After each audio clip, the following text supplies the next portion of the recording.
and good morning, good afternoon, wherever you are in the world. Welcome to this webinar, which is being hosted by AMEC, and we're delighted to have, we believe, about 90 participants joining the session today, so thank you very much for that. And I just wanted to give a brief introduction. My name is Michelle Hawkins, and I am one of the 3 co-chairs for the AMEC not-for-profit group, alongside Jose de Bueba at the World Bank and Camille Raymond at the OECD. And the AMEC not-for-profit group is a group that was formed some time ago, and it's a unique networking forum whereby it enables all the members who are working in the not-for-profit sector to share best practice and to learn from each other. And as you know, AMEC is the leading international organisation globally, the main professional body of its type in terms of promoting communications, measurement and evaluation. And therefore, the not-for-profit group was seen as a recognised splinter that could really develop and grow, because our needs are different from the commercial sector and the private sector. So this webinar today is part of a series that has been planned for 2021, and it fits in with the goals of the not-for-profit group, which are to facilitate horizontal exchange of knowledge, focusing on best practices and challenges that we all face working for not-for-profits, to help us tailor measurement practices to our specific needs, to raise the profile of not-for-profit work and to represent the interests of not-for-profit organisations within AMEC, and finally to benchmark best practices and approaches with other group members. And this webinar was organised to coincide with the timing of when many of us are working on our communication strategy for next year, 2022, or for longer periods of time.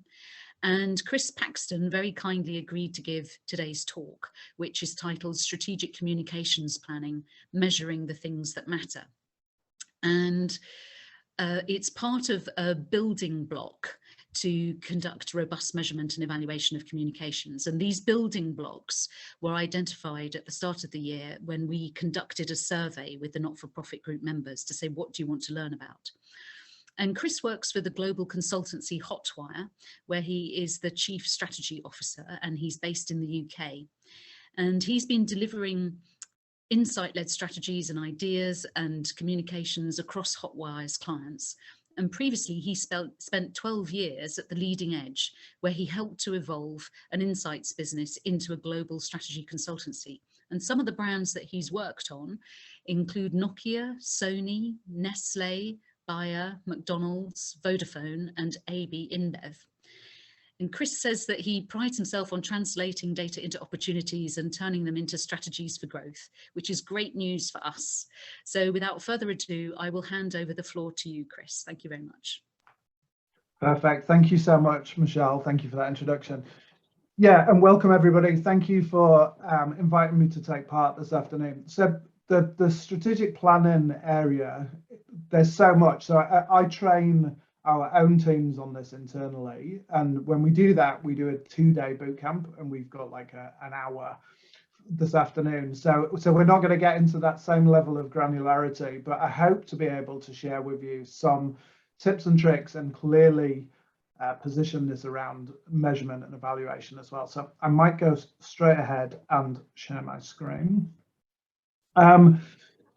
So yeah, really, I'm going to be focused on strategic planning today. I'm going to try and demystify some of the terms like strategy, like planning, like insights as we go through. I'm going to talk hopefully for about half an hour, 40 minutes, and leave plenty of time for Q&A at the end. So please do feel free to use the Q&A function in Zoom, ask questions. I probably will answer them at the end if that's okay. I'll get through the content first, and then I'll open it up, and feel free to ask me anything you want as we go forward. So let's jump into it. I found this quote from an ex-US president, which I thought were interesting, and he said, "Plans are nothing, planning is everything." And that's kind of what I want to talk about today, is the process. So the outcome being the plan, but really the methodology of planning and the importance of robust sort of single-minded plans. So that's what we're going to talk about today. And I found this image on the right hand side because I think the challenge with planning, and the reason that a lot of people in my experience don't do it particularly well, is because it's difficult. And it's difficult because it forces us to make choices. And by definition, organizations struggle to make choices because they worry they're going to miss opportunity. But what I'm going to show you today, hopefully, is that actually by making difficult choices, all of us can make more impactful work. And so I do think it really is this idea that difficult roads lead to beautiful destinations, and that's kind of what planning is about. So today, where are we going to focus? So what I wanted to do today was talk about strategic planning, provide a clear and sequential approach to it. I think somebody once told me something, which was, if it can't be codified and you can't put it into a process, then it can't be repeated. So I'm the least process person. If you know me well, you'd know that I'm the least process person. But I think in this particular instance, having a process and a methodology is fundamentally important. So we'll talk about that. There's a couple of examples peppered along the way. I haven't put not-for-profit examples, and not because I don't have them, but I think I just want to share with you some things that I've worked on as I've gone through. So strategic planning doesn't matter if it's for AB InBev, if it's for Bayer, or in previous lives I've done so much communication strategy work for people like Cancer Research and WaterAid. So this is a strategic planning process. It's not a commercial or not-for-profit process. It's a universal process.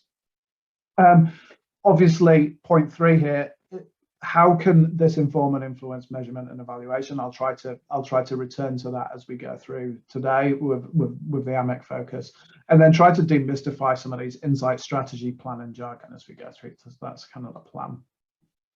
So at Hotwire, when we think about, we separate out planning into 3 constituent parts. So the first thing we talk about is the strategy development. And this is, what choices will we make to determine the optimal way to deliver the business needs? So when we know what the business challenge is, when we think about strategy development, we think about what's the way we're going to solve that problem. So that's our what, and that's really in the AMEC framework is thinking about the outcomes. It's very much, how are we going to solve, what's the outcome we're seeking to drive is the answer to the business challenge problem, the organizational challenge problem, if you're in a not-for-profit setting. So all organizations have challenges, and we'll come on and talk about kind of problem definition shortly. Then we have creative development, and this is once we've made that choice on the strategy, on the communication strategy, on the marketing strategy.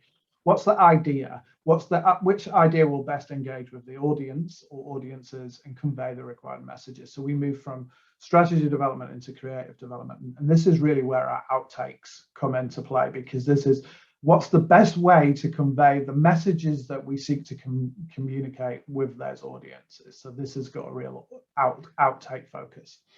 And then last but by no means least, we move into the area that I think in planning often most people start with is which channels are we going to use in the PASO model? What content is this going to be a video? Is it going to be a paper? Is it going to be that? So what tactics are we going to use? What messages, what angles, story angles from a PR perspective are we going to use? And I would suggest that this is where our outputs come in. This is where we're looking to drive engagement through that content, through those channels and through those tactics. But when we think about planning, all of those 3 parts come together to make the plan. And when we think about that, really, you will only get to those desired outcomes when all of these elements work together successfully. So you can have the most amazing communication strategy, but if the idea is not great, if the idea is not well thought through, if the idea is generic, if the idea becomes wallpaper, then it doesn't work. And similarly, you can have a great creative idea, but if it doesn't land in your tactics and your channels and your content, it won't work as well. So that's how we think about planning. And what I'm going to focus on today is the strategic part of that. So I'm going to focus much more on the strategy development. We have a different methodology for creative development. We have a different methodology for integrated planning. If this is helpful, I can come back at some point in the future and talk to you about those. But I really want to get to the strategic planning part rather than the creative or channel planning part today. So that's kind of my area of expertise. I come, as Michelle said, from a research and insight background. So I started off life as a quantitative researcher for my sins, doing big segmentation studies. And then I moved from that into much more qualitative research, less of the, what do you think to this advert, this packaging, this whatever, but much more kind of trying to get to understand people, their motivations, their needs, their frustrations, which is kind of where insight is formed. And then from that, I moved much more into brand and communication strategy development. So I'm not a PR practitioner, which I think sometimes helps in as much as I'm focused much more on the audience and overlaying audience need with kind of with organizational messaging. So that's what we're going to focus on today. So what is strategy? I thought that was probably a good place to start. You know, there are so many, when we talk about strategic planning, when we talk about strategic, when we talk about strategy, there are so many bad definitions and so many definitions. And really, when we think about bad strategy, you know, these are things that I think we've probably all experienced at some point in our careers. You know, so, oh, the strategy is this, which just feels like fluff, or it doesn't have any real meaning. So I see lots of that kind of, oh, we've sort of come up with this idea, but it's got no real meaning. Often it's just a goal or a stated ambition. Our strategy is to become, you know, the world's most preferred, most well-supported charity, or it's to become whatever, you know, to become number one in this category, which is an ambition. It's not a choice you make and how you're going to get there. Often it's a summary of the activity. So our strategy is to do a PR campaign. It's not the strategy. That's what we're going to do. It's the intention. And often I think, and this is fundamentally important, is it fails to meet any specific challenge. And I'll come on and talk to you about that a little bit more as we go on. But really, the strategy is the answer to the problem. You know, strategic planning is the method of getting to the answer to the problem. So that's what we're going to talk about today in particular, is that planning process. Often we just put it after random words: media strategy, audience strategy, social strategy. That's okay, because you can have strategy and you can use strategic planning for all of those things, but that's not a strategy, and I'll talk about that. And the biggest one, and the reason I put it last, is because strategy is ultimately about choice, and the strategic planning methodology is designed to make choice more straightforward. And choice is never straightforward, but it's about what you choose. Strategy is about what you choose not to do as much as it's about what you choose to do. You know, so that's kind of, when we think about strategy and the methodology, kind of, this is how we think about it. So this is a complicated chart, and all I wanted to say is that you can and should have strategy at all levels of the organization, and you can follow a strategic planning methodology to get there. So organizational strategy, what is the 3-year strategy for our organization? In many instances, that cascades down into brand. What's our brand strategy? What's the choice we're making about how we're going to position our brand? The choice we're going to make about who our target audience is. You know, so at a brand level, that's very much, you know, a choice that we make about who this brand is for and why it exists.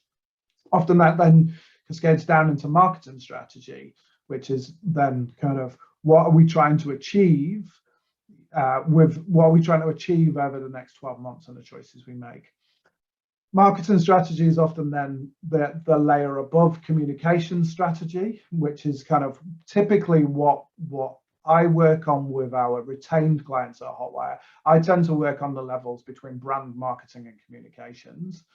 But that's not to say that once you've got your communication strategy, then you need to look at channel strategy. So which channels are we going to use? And follows exactly the same principles as what I'm going to talk about today. Which choices are we making? Who are we trying to target? What are we trying to get them to do? What choices are we making? And then channel will often lead into content, and content will lead into media, choice of media, story angles, etc., etc. So strategy should live at all levels of the organization. When I'm working with clients, if they ask me for communication strategy, I will always ask them, what's your marketing strategy or your organizational strategy? We'll try and connect it back to that if they don't have all those layers. And when we think about strategy and within Hotwire, this is the definition that we talk about. So we talk about it's the method chosen to bring about the desired future. Okay, so it's the choice that we make, and it's all anchored in the achievement of a specific goal that addresses a clearly defined problem. So hopefully now we start to see that if it's the achievement of a specific goal, measurement and evaluation is fundamentally important, because if you can't ascertain whether you've achieved that specific goal, then you haven't had a strategy, because you have to have the problem, you have to define what success looks like from the very start, and then that's where our measurement and evaluation comes in. To how successful were we in doing it? Measurement, how successful are we being towards that goal? Right? Now, in doing that, that requires us to have a number of constituent parts, some of which are more relevant from a measurement and evaluation perspective. The first thing that I always talk to my teams about, we talk to clients about, is until there's a single-minded problem to solve, we can't work through the strategic planning process.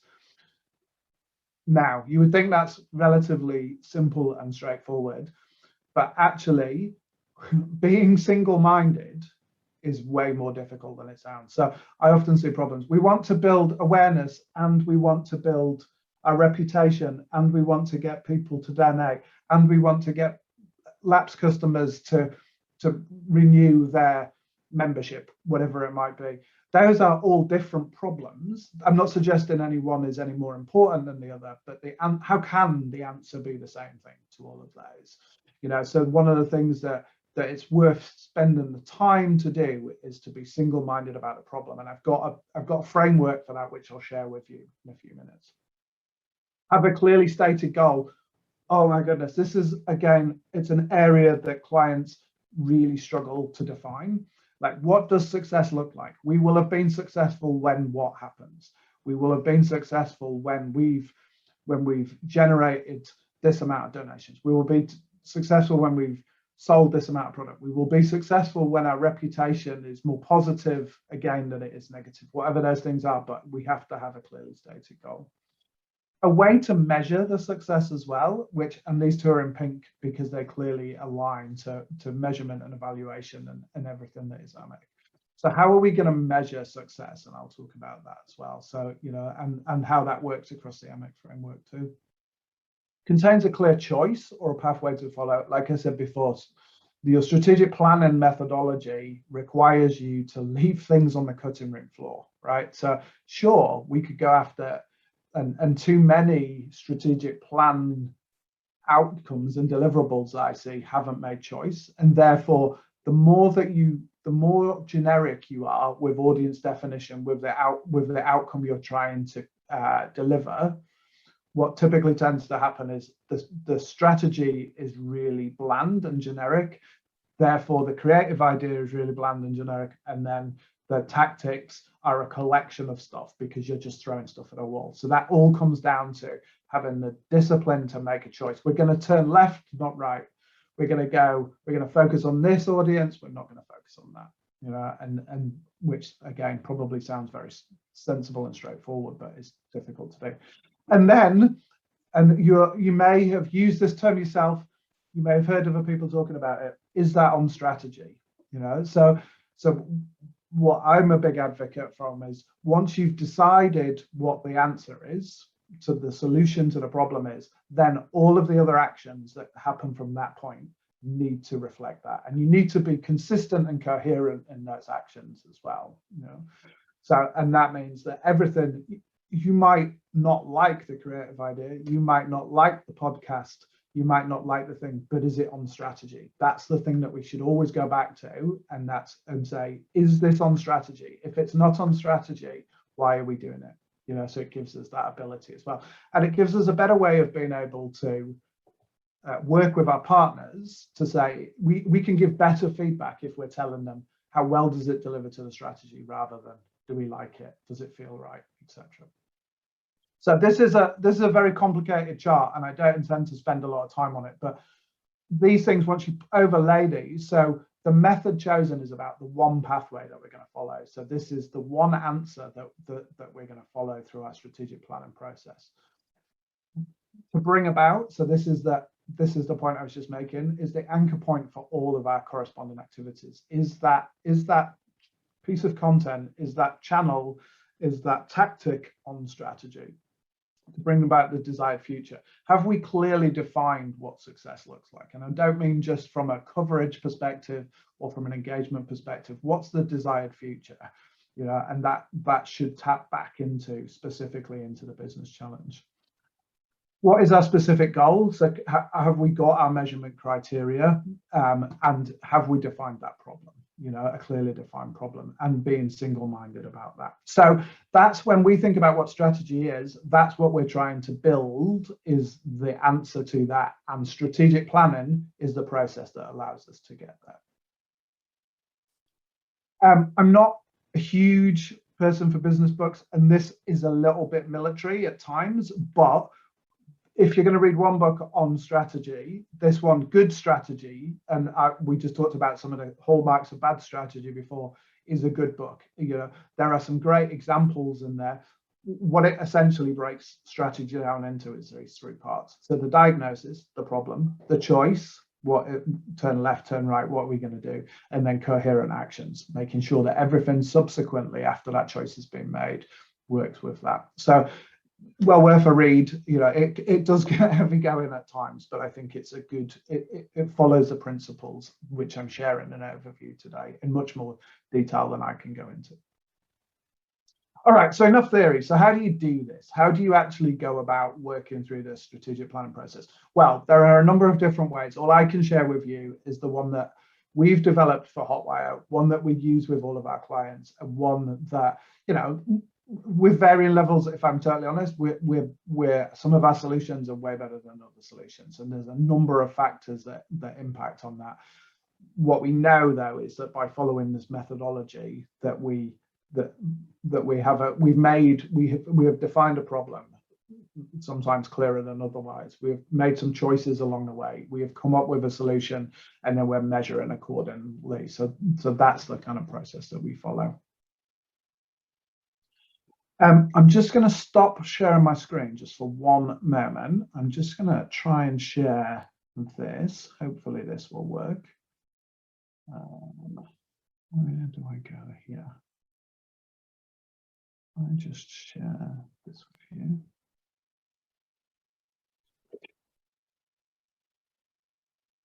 Over to here. Sorry about it. I just wanted to play you this advert. You may have already seen this.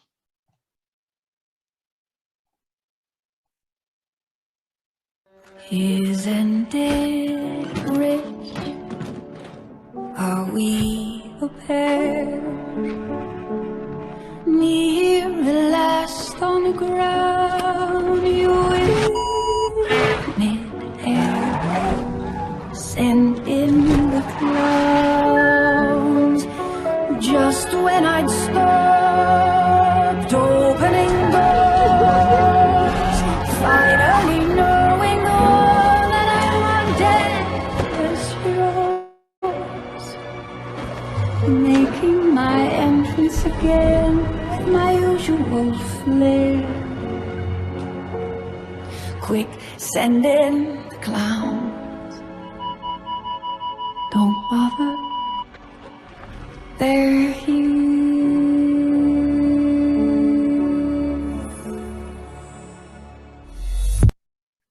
Okay, hopefully you could hear the sound on that. If not, please go back and have a look at that ad, because that ad won many awards, pencils, etc. And I just wanted to talk about how strategic planning can help get to amazing creative work and campaigns and executions. So strategic planning alone doesn't create that, and I can't claim to have any responsibility for this one, but when we've sat and we've diagnosed this and we've looked at it and retrospectively pulled it, there's some incredibly potent parts to this, which I'll try and unpack over the next 15 minutes or so. So strategic planning is what we're here to talk about. at Hotwire, and I would suggest that having some version of this is fundamentally important to have for your organizations, your partners, to ask them about this, to talk to them about this if you're working with different agencies. We have 8 steps when we're thinking about strategic planning. So this is to get us to the part up to the creative idea. So this is about getting through the strategic planning process to get to the creative planning process or the creative development process. So we start with the business problem. Then we move on to the target persona. So that's where we start to translate the business or the organizational issue into an audience-centric, if we're going to solve this through communications, who's the audience that we're going to focus on? Then we talk about the change goal, and I'll explain each of these as we go through. The change goal is the behavior that we're trying to drive through our communications. And I would suggest it should be a behavior, not an attitude, right? See, so many, we want to make people aware. We want to educate people. For what purpose? What do you want them to do? That could be to come to a webinar like this. That could be the behavior that you want. You want them to download something. It doesn't always have to be to buy, to donate, to to visit more, whatever it might be. But the behavior is fundamentally important because it starts to set up how successful have we been. Once we have that once we have the goal, then we go into hidden truth. This is really the insight. Once you know your audience, this is what's the need, want, belief, problem that you're solving for that audience that matters enough to enough of them that if we can solve that, they will display the behaviors we're looking for. The brand advantage, therefore, is the benefit, functional, rational, emotional benefits that connect up to that hidden truth and mean that we can solve that for that audience. And then the strategy becomes the choice we make. So it becomes what are we going to actually, what's the choice that we're making in terms of our messaging and the way that we're going to actually move forward that allows us to deliver to that change goal. Single-minded idea is where strategists, planners try to be creative, and it's usually the bit where it all falls apart because that's where the creative team go, leave it now, we've got it, we know what to do with this. So, but it's good discipline. It's really good discipline to start to think about it, be pithy. And then lastly, the measurement criteria. How are we going to measure whether we've been successful with this? So I'm just going to round us out by walking through this relatively quickly, given we're already halfway through, but just to talk about some of the ways that we actually do this. So the business problem, let's start with that first. This is the statement that defines the problem and the desired outcome. Okay, so please, if you don't do anything else after this webinar, my dog is just trying to get out. Bear with me 1 second.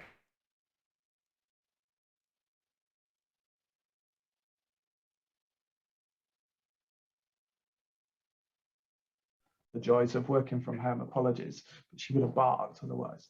So the statement that defines the problem and the desired outcome. So it's fundamentally important to state a clear and single-minded problem. So the quality of any solution depends on the quality of the problem statement. And so spending time on this is so important that it actually is worth taking the time to define the problem.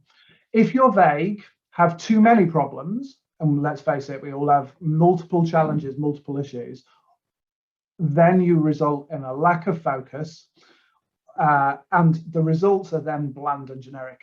I've seen so many campaigns where you can tell that there was no real problem that they're solving, or they tried to solve 56 problems, and therefore you end up with something really, really vague as a result. So be single-minded in the plan and then the problem definition, which, like I say, is easier said than done. So I believe that everything can be templated. You still have to be able to write to that template, but here's a way that we think about it. So the problem statement. So we would say, due to the motivation, so that may be a problem or an opportunity. Lots of people think problems are negative.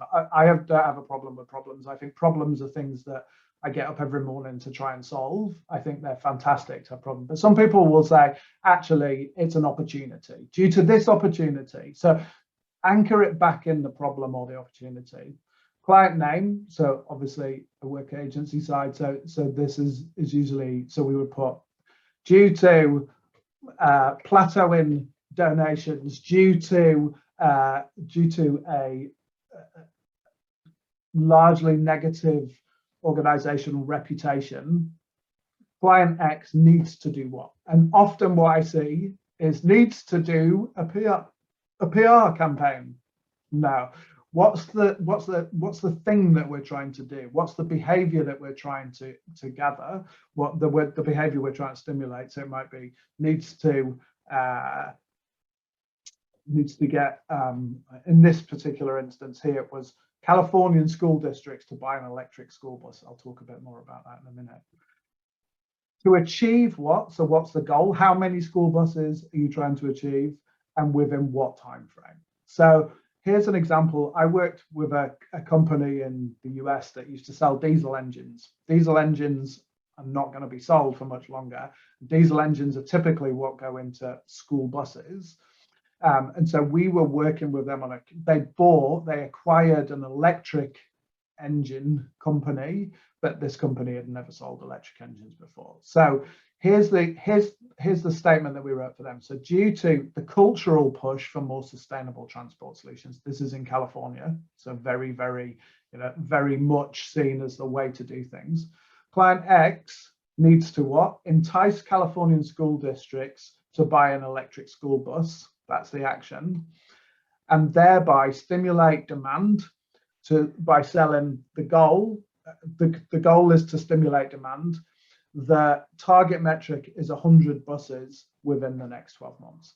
So if I have that statement, we need to, the whole purpose of our communications is to entice people to buy an electric school bus, and I'll show you the creative work later in this, which many of these school districts have never bought electric school buses before. I know that we're trying to sell 100 and we're trying to do it in the next 12 months. If that was 10,000 in the next 3 months, the answer is going to be very different to 100 in 12 months. So that, and this is the problem, is that most people don't define a quantitative metric at the end, and therefore it makes it so difficult to write a plan and to implement a plan without knowing what success looks like. So there's a whole load of work on problem definition, and I'm working probably 12 hours a week with clients defining problems, working with the teams at least a day a week anyway, just trying to get the problems correct. So I could do a whole session just on problem definition, but that's fundamentally important. Target persona. Once you've defined a problem, then we have to, as communications experts, we have to translate that into audiences. Communications is usually the answer if it's in our realm, So who is the audience that the work is seeking to influence? Now, in our instance, there's a fundamental difference between audience and persona, and I think these things are used interchangeably and are not particularly helpful either. So this goes all the way back to my segmentation start of my career. The audience is defined, the way that your audience is defined is usually your start point, not your conclusion. What do you mean by that? So usually audiences are defined by job titles in B2B. We want to speak to chief information officers. We want to speak to IT decision makers. We want to speak to HR leaders, right? So that it's a collective. It's a job title that creates a whole collective, right? Or in B2C companies, it may be millennials, the old millennials. So we want to attract millennials, or Gen X or Gen Z, or classic one, 18 to 59-year-olds. I see that all the time, and you start to think, how is an 18-year-old? How is an 18-year-old even the same as a 29-year-old? But how can an 18-year-old be the same as a 59-year-old? So whilst you can profile an audience like that, how many people are there aged 18 to 59? How many HR directors are there in your market, in your certain geography? What they don't do is they don't usually give you enough understanding to develop personas. Okay, so when we talk about personas, we're always striving to create subgroups of people within that audience. So how do I slice up HR decision makers? How do I slice up CEOs. How do I slice up people aged 18 to 59? Is there an attitude that I can use that will create personas? What in doing personas, that helps pinpoint who we should be targeting, right? So an audience will have a number of personas, or in the old days, you would have called it a number of segments. The art of strategy is to pick the personas that are most attractive, the ones that are most likely to help you solve that business problem. All right. And the best personas that I've seen and that we usually work with incorporate some form of motivational, be that needs, attitudes, and some behavioral understanding as well. And behavioral data is sort of so much easier to get hold of these days. So what do we mean by this? Just some examples. We were asked to look at to target CEOs. So when we did, you can do this qualitatively. Sometimes I just draw them, as I have done here. So we just talk about, so we said there are CEOs that are brought into organizations either to create maximum change or to keep the lights running, minimum change. Don't mess anything up, just keep it going. And there are CEOs that are focused on the now. Keep it going the way it is right now. Please don't interfere with anything, or people that are brought in with an eye on the future. So we said, if you're focused on the now and minimum change, you're essentially a caretaker. That's the persona. Whereas if in this top right, if you've been brought in for the future and to make maximum change, they're change agents, right? And so change agents are going to have a very different view and a different set of needs and a different set of requirements, and want different people and different platforms and all sorts of different things than caretakers. So you can't just look at CEOs and say they're the same. Similarly, I did some work looking at for Lego, looking at parents. So these were parents with kids aged 2 to 11 years. All right, parents with, I'm a parent, you know, my kids were very different when they were 2 than when they were 11, right? So what we did say though is that actually Lego for kids in education. So then we looked at different attitudes towards parenting and different behaviors. So do you tend to have more traditional views of education, or are you more progressive? And are you, as a parent, do you tend to be more hands-off, or do you tend to be more hands-on? And by doing a simple Google survey with some questions, what we were able to do is create these 4 different personas. The hands-on progressives, we call the partners. The supporters, they're still very progressive, but they're more hands-off.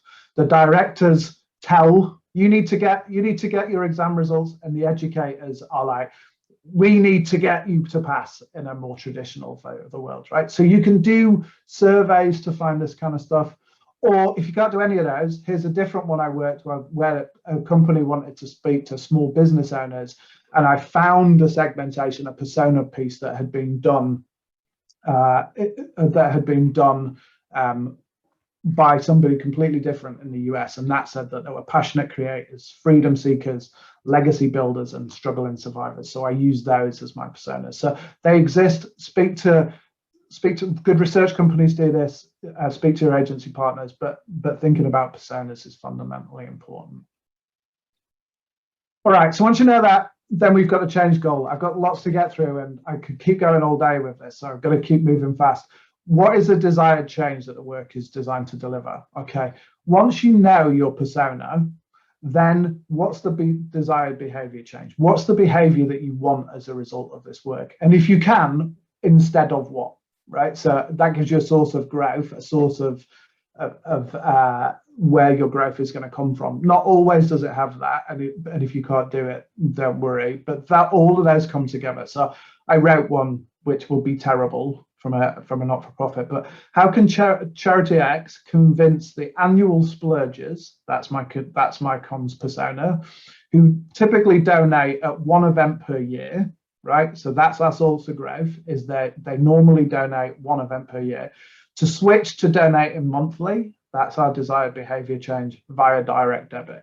Okay, so we're saying there are a group of annual splurgers who usually donate at 1 event per year, and what we're trying to get them to do is to switch to donating monthly, and would like them to do that on direct debit because they're more likely to continue doing that, right? That becomes our change goal, and once we've worked on that, then we can work out, hopefully you see where this is going, how successful were we at doing that?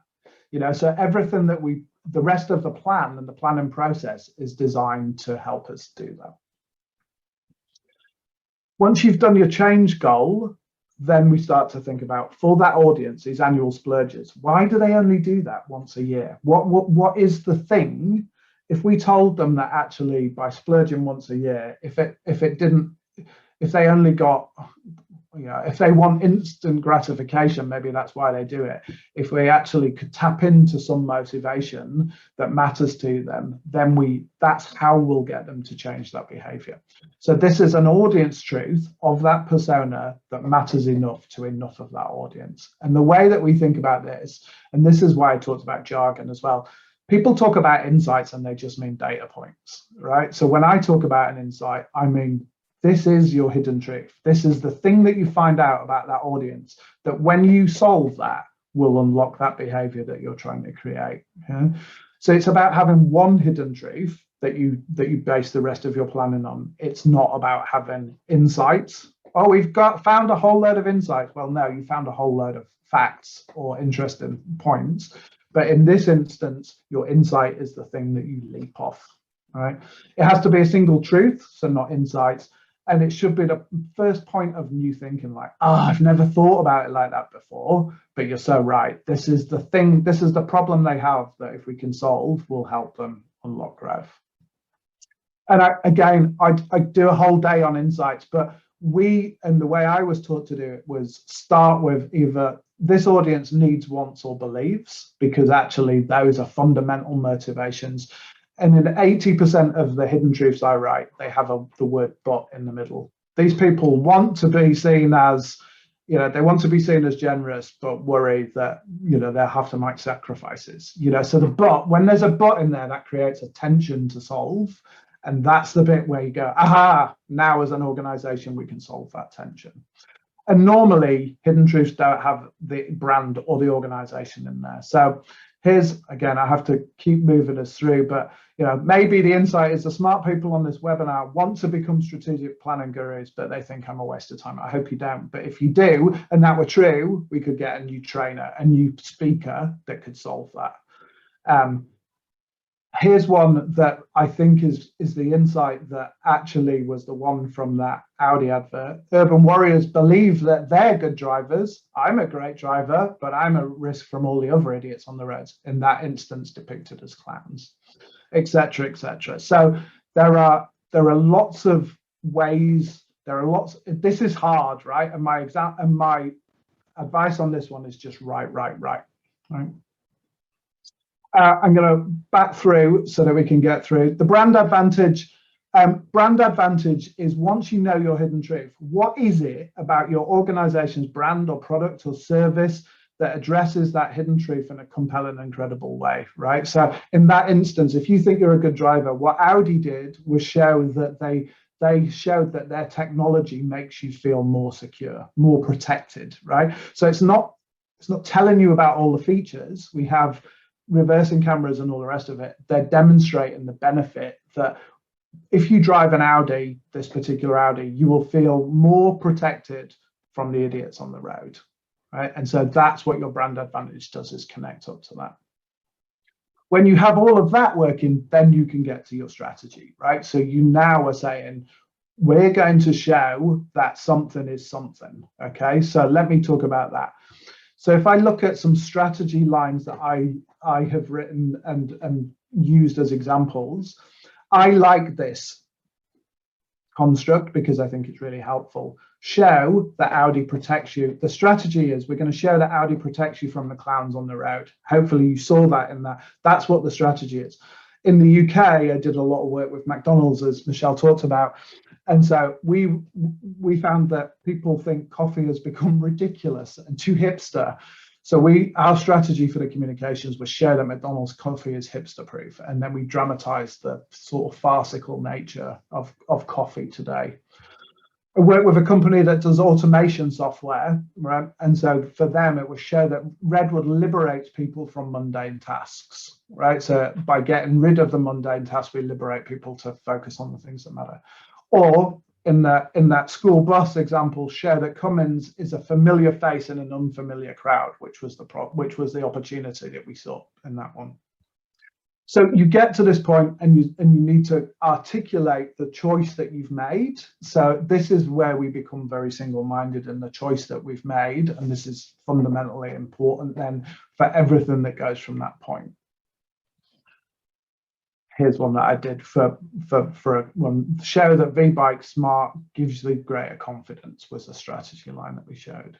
And then, and this is usually what we do, right, is normally what I see is people go, I have a business problem. We want to target this audience. Here's an idea, right? So we go business problem, audience, idea, and we miss out these 4 boxes, right? So this is you, and then everyone goes, oh wow, yeah, empowering change is the idea, and you're like, why is it empowering change? Why is that the right idea? So this is when you can get to be a bit more playful, right? So this is where you get to be pithy. Please don't have like empower and change or secure futures or 2 words that you just smash together, but it is about saying, okay, here's the creative part of it. And this is why I say that creatives hate it, because it's not yet the creative idea, but what it does is if in one pithy sentence is it captures everything that you've done and allows creative people to be creative, you know. So that's the kind of end bit. And then last but no means least is the measurement criteria. How will we judge whether the work has been a success? So I just want to talk about this last couple of slides, and then I'll open it up for Q&A. And if you have more questions for me afterwards, I'll be more than happy to take those. So we all know the AMEC framework. We know outputs, we know outtakes, we know outcomes, and we know impacts. So I don't need to run you through those. But here's what we think about. This is the way that I think about it, right? So let's go. The impact is how successful were your activities in solving the business problem, right? And now it might not all be down to communications, but that's what, in my view, impact is your degree of success in solving the business problem. If I think about the outputs, if I come across just left to right, outputs are how effective was your idea? You know, so clown-proof is that Audi example. How effective was clown-proof as an idea in connecting with the target audience? And we know that by the time it gets picked up, the coverage, etc., etc. That is a beautiful connective piece back to your single-minded idea.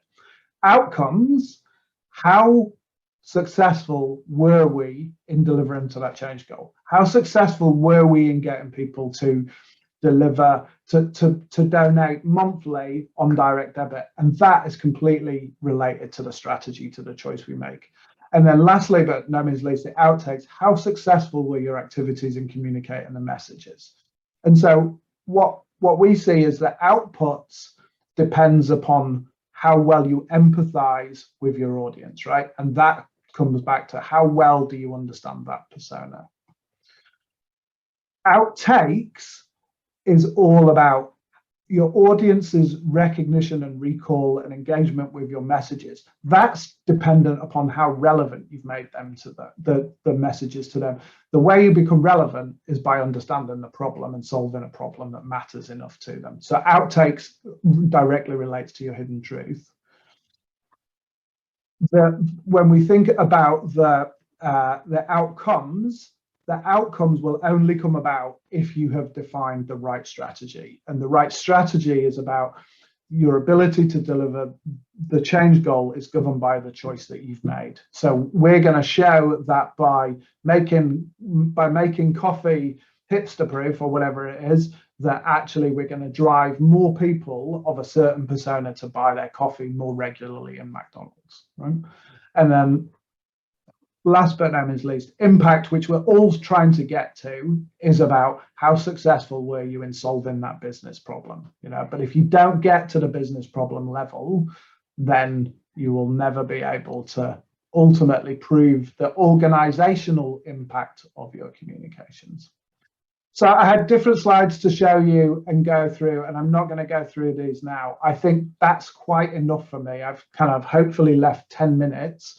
That's a whistle-stop tour through the way that we approach strategic planning, and I'll stop sharing there. And maybe if you've got questions for me, I'm more than happy to take them.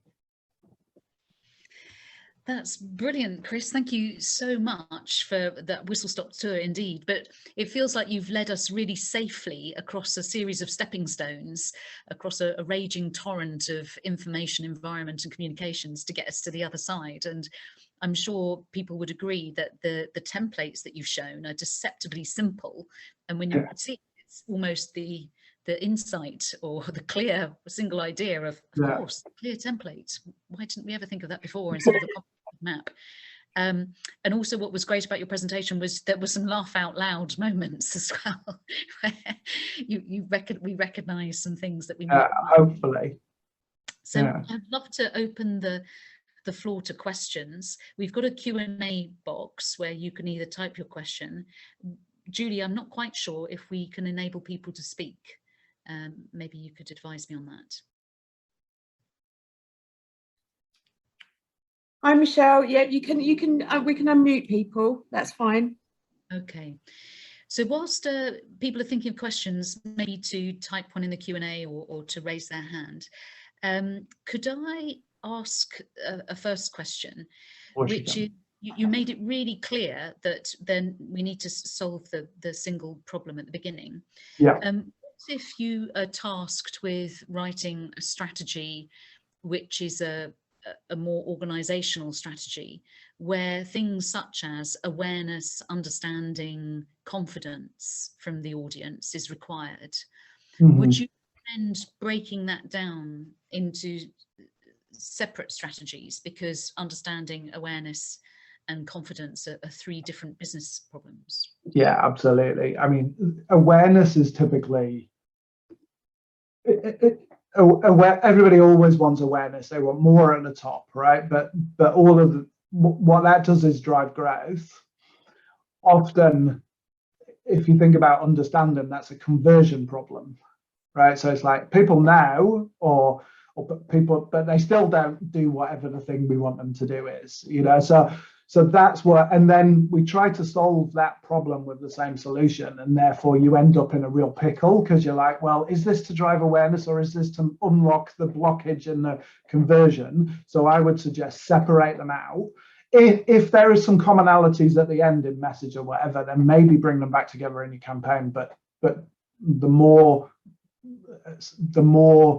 you have at the top in the problems, the more you'll struggle, and the creative almost find it impossible because they're not solving any problem then.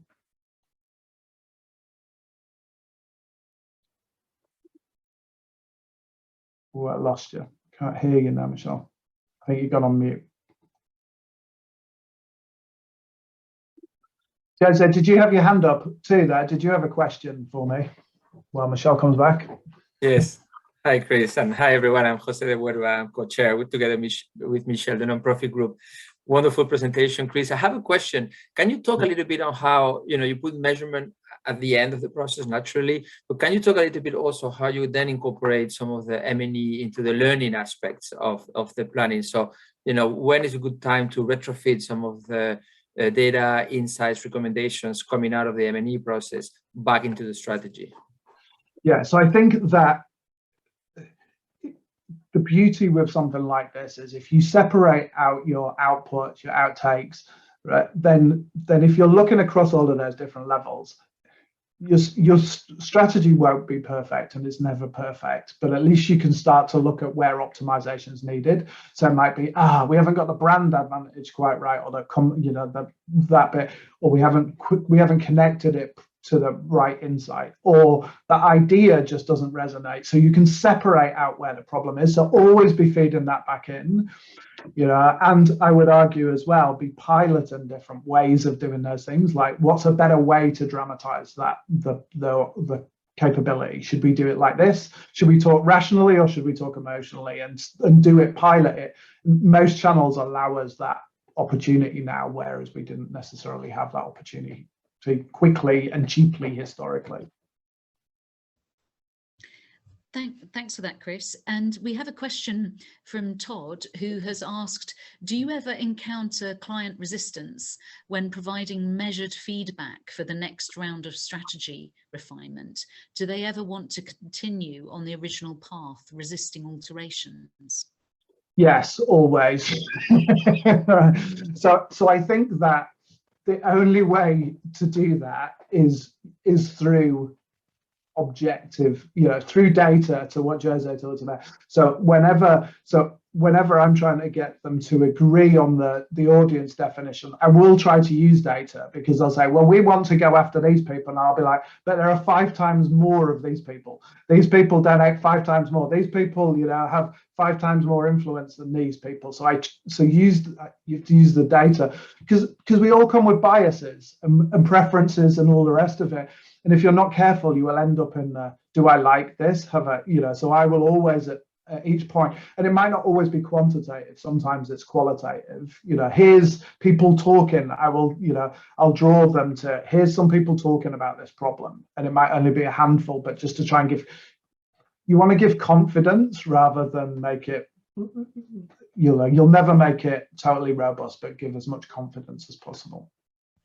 Now, that sounds like a hallmark of great leadership. There's a question about the fact that you referred to other examples in the slides, which you wouldn't share now. I suppose 2 questions. One is if we can share the slide deck afterwards. So absolutely, we can do that. And or whether or not you wanted to pick a particular one just to quickly go through in the room. I can just very quickly. So just if I round out on the let me just share this quickly. All I wanted to do was on that school bus one that we talked about before. What we showed was that actually we talked to school bus superintendent. There are people who buy school buses, right? And they want to be brave, especially in California, but they're really scared that the school bus might run out of electric and they will leave a whole load of kids on the side of the road, which is not great. So that was the hidden truth. So then what we did for the strategy for that was say, we're going to show that Cummins, which has got all of this heritage in diesel buses, the diesel buses that that you love, that ferry the kids to school for all this time, are a familiar face in this unfamiliar crowd of Teslas and all of these other people. And so we talked about this, the creative idea, the single-minded idea was leap into the known. And so when we did creatively, what we did then was we had 3 creative routes. So electrifyingly familiar, hopefully the all electric school bus from the makers you trust is one execution of that. We had another one which was much more emotive. I'm a trusted transporter of dreams, talking to the school superintendent. That makes me electric. The all electric school bus from the names right? So hopefully you can see that's on strategy as well. It's very different and you might not like it, but is it on strategy? That's the question. And then finally, this is a gift from the gods. The one, because the power we're supplying, it's electrifying, the one that you want, right? So, from the names you trust. So, and they didn't pick this. It was way too bold for a B2B, manufacturer, but it shows where you can push people. What they couldn't argue was whether it was on strategy. It was just too much for them, So that gives you a good sense of, once you know where you're going, you can work with your partners, your designers, your creatives, or whoever to push that, but you can get different expressions of the answer that you've chosen. Well, that's a fantastic example to see, a lyric from Grease, the musical. Wonderful musical soundtrack optional as well. We've had a couple more questions, however we've run out of time, but what we would like to say to our participants is that we will share your questions with Chris and then answer them after the event by email. So when Julie at AMEC shares the link to the presentation, and she also has a magical way of being able to share answers to the questions. So we'll capture the couple of questions that we weren't able to answer here and make sure that they will get answered. But I'd just like to say thank you so much, Chris, for a really engaging, informative, intelligent and insightful presentation. Really enjoyed it, great fun and really memorable as well, just like a strapline of the campaign. So thank you very, very much. You're welcome. Thank you all for taking time out of your day. Thank you for inviting me to speak. And you'll find me on LinkedIn. If you've got questions, either do it through that channel or I'm more than happy to talk about it again in more detail to you separately. Great. Thank you. Have a good day, everybody. Thanks so much. Bye, everyone. Bye. And thank you, AMEC. Thank you very much for hosting. Bye-bye now.